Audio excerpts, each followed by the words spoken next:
We are so happy to welcome an Oklahoma talent, Jake Tankersley. You might have seen him on The Voice if you've been watching. He's on Team Snoop, but we're so happy to have you here in the studio at Channel 8. No, I'm happy to be here, and thanks for having me. Yes, so let's talk a little bit about The Voice. I've been watching it myself. I'm sure many of our viewers have as well.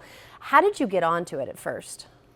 So, in the very beginning, this was quite some time ago. This process is a very long process, but I got an email just saying you should try out, and then I was talking to my wife about it, and she's like, because I was on the fence at first, you know, I did American Idol back in 2016, and so that was a great experience, but after doing that and making it to Hollywood and doing that whole process, it's a lot. It's a lot. It's a big commitment, and but at the end of the day, she convinced me, my wife, she's like, you should do it. So I submitted some videos, and now we're here. Good man, you listened.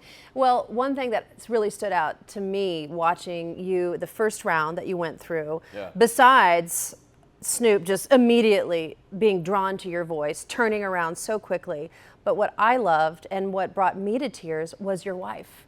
And how she is in the back just, Ashley, right? Yeah. I mean, she is just bawling back there, and it gave me goosebumps. And I mean, it's just to watch her watch you in that environment, in that space, and to see the reception, how these amazing musicians received you. So what's it like for her watching you? Oh, it was an emotional roller coaster, to say the least. So yeah, every shot I think that they had of her, she's just weeping. So she definitely believes in you, and so does Snoop. So tell me a little bit about that. First of all, he chose you. I mean, they all kind of did. Why did you choose him? You know, it just felt right, honestly, you know, and honestly, from the beginning, I really had leaned towards going with Snoop. I just think he's so well versed in so many areas, not just music, but business, and he's literally everywhere in everything. So, I mean, almost every commercial you see, Snoop Dogg's popping up. So, I think being connected to him through that would just be a great opportunity, you know. But what's been really fun to find out and learn after getting to spend some time with him is like his knowledge of music, just in general. He knows so much about music, and he actually loves country music. It's like one of his favorite, if not his favorite genre to listen to. Wow. So, and he's so connected to even that industry, and even some of the name drops he mentioned during the blinds, you know. It seemed like the perfect opportunity and the perfect storm. Well, one thing you mentioned in deciding to go with Snoop is that you like to think outside the box and be outside the box. So how has Snoop Dogg kind of gotten you out of the box? Oh, I mean, immediately, really. I mean, so right after I picked him as a coach, we move into the battle rounds. And he picks a song for me and also Brad. And it's actually a song that I had never heard by Lionel Richie, "Stuck on You," and which a lot of people knew that song, even when I like texted my mom and my dad and stuff, and saying to them, "It's Stuck on You" by Lionel Richie. They're like, and then I'm telling them that I don't know the song. They're like, "What? You never heard that?" So right out of the box, we went into a song that I had no idea what it was, but. And to be honest, like both of Brad and I, we were both a little scared of the task, because he didn't know the song either. But as we dove into it, like we grew to love it, and it just turned into this like beautiful arrangement, and we made it our own, and it was such a fun performance. And you sure did. That was the second battle round, and you both did such a great duo together. You were chosen. Yep.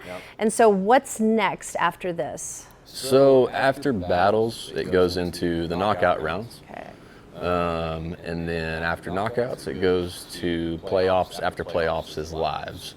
So the live show isn't for a little ways down the road, but we're just going to take this thing one section at a time and go from there. Well, and we love how grounded you are and you seem and you feel absolutely. You're from Sand Springs, yes, and you live in Claremore currently. So tell me a little bit about Jake when you were young. What inspired you? I know Elvis was a big inspiration musically. Right. Yeah. So Elvis was a huge inspiration to me when I was a little boy. I mean, I remember running around 3 years old.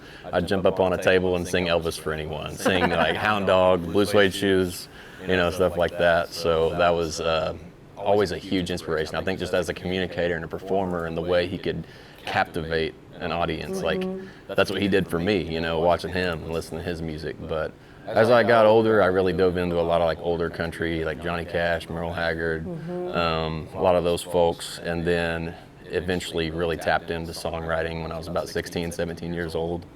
And so I've put out a lot of music since then. I was definitely very involved in my hometown, Sand Springs, Oklahoma. That was my community growing up, and Sandite, class of 2011, Nice. But so yeah, I was very involved in the community there and played a lot of music around town and just grew up, just loving that life and doing that thing, and eventually got married to my beautiful wife when we were 18 years old. Wow. Right, and then we had 4 kids by the time we were 25. And so I've been living in Claremore, since we got married, and then lead worship at Cedar Point Church there in town, and we just living life and playing music, having fun time.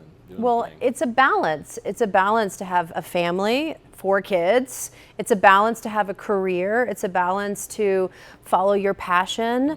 So how are you dancing between all of this and managing it all? Oh man, it's a circus or a rodeo, whatever you want to call it. Yeah, so it definitely is. And if it weren't for my wife, her being able to hold down the fort and with the kids, and obviously the voice is a huge commitment and the time that I had to be away for it.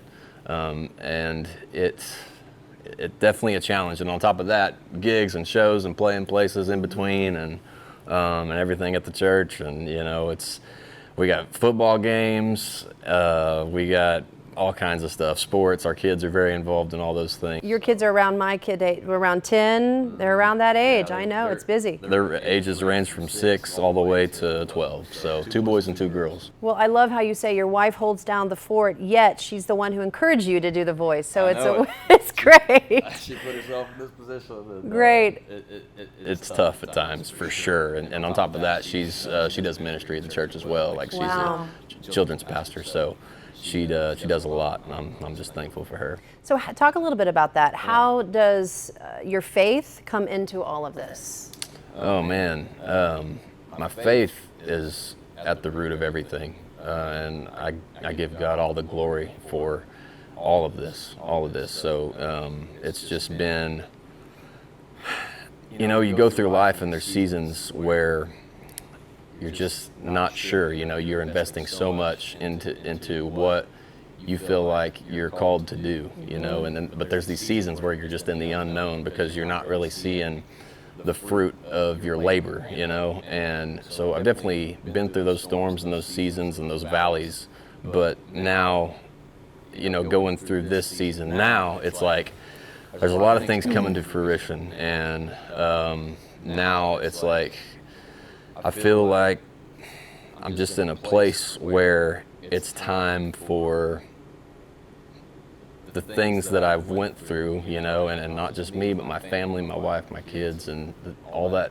It just comes together, and it's time for the harvest. the harvest. Like it's time for my song to be sung. Yes. And so it's been challenging, but it's been really cool at the same time, just to see that and feel God in the midst of all of it. That's beautiful.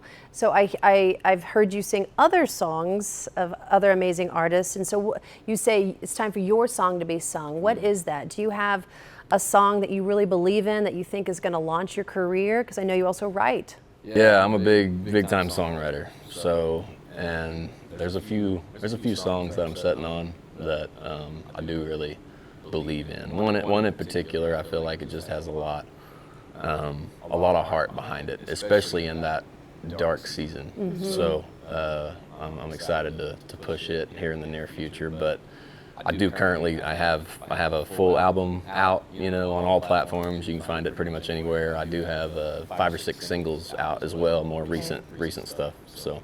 Well, I think a lot of creatives and musicians can relate to that, or artists in general can relate to that quest and that hope that you have, and the surrender, right? It's also the work hard and then let it go. So I think that's a very inspiring message for so many people.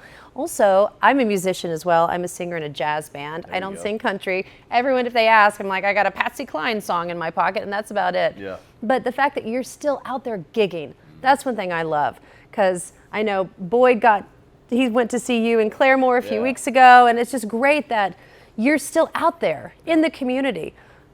It's not easy to gig for a couple $100 here and there, right? So I love that about you. It ain't. How often do you gig? Excuse me. I gig fairly often. I mean, there are seasons where we'll kind of slow things up just for certain times of the year when other things get really busy, but for the most part, I try to keep it pretty busy, definitely on like Fridays and Saturdays, any place that'll have me and, at least pay me a little bit. Well, there we go. If you're listening, he is available to gig. You got to pay him well, and you like family-friendly places too, so you can bring your kids, right? I play a lot of those too. Yeah, those are great places. Yep. Well, let's talk about the CMAs because they're going to be on News Channel 8, November 20th.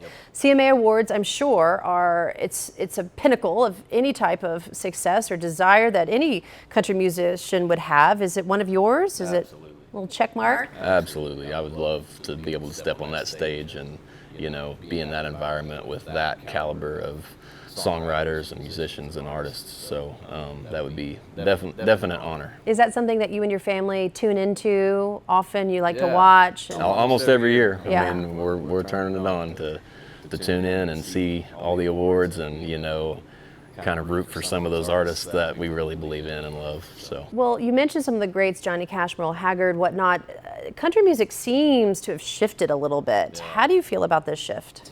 Some of it, I think, has been really good. There's been a lot of great music come out the past 5-6 years that I really like. I just love. There's a little area there was like questionable. Is this country? What are we doing? Not that I don't love it, but it's just different. But at the same time, I love all types of music. I mean everything. So I'm inspired by mostly everything. But Luke Combs, he's one of my favorites. I mean, just like his artistry, the way he writes his music, is just. It really speaks to me in a big way, and I really relate to, especially this last album that he put out. It's just a great record that I can really relate to. Definitely as a father, he's a dad, and it's just lyrically and the heart of a lot of those songs is something I can very well just feel. Well, he is up for Entertainer of the Year. Are there any other nominated artists on the CMAs that you're looking forward to either seeing perform or maybe the fact that they're nominated or hoping they'll win? Man. I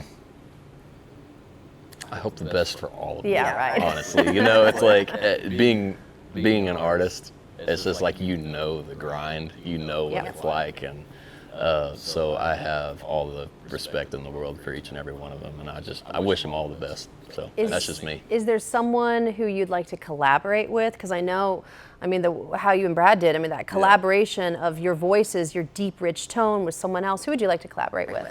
Shoot. Speaking of Brad, I'd love to just collaborate with him. Right? The song that we did for the battle round, we'd love to. I think we're planning on putting it together and possibly putting it out. So stay tuned for that. But maybe rope Luke in? Yeah, Luke Combs. He would be a great collaboration as well. I just think we could definitely come up with something pretty cool.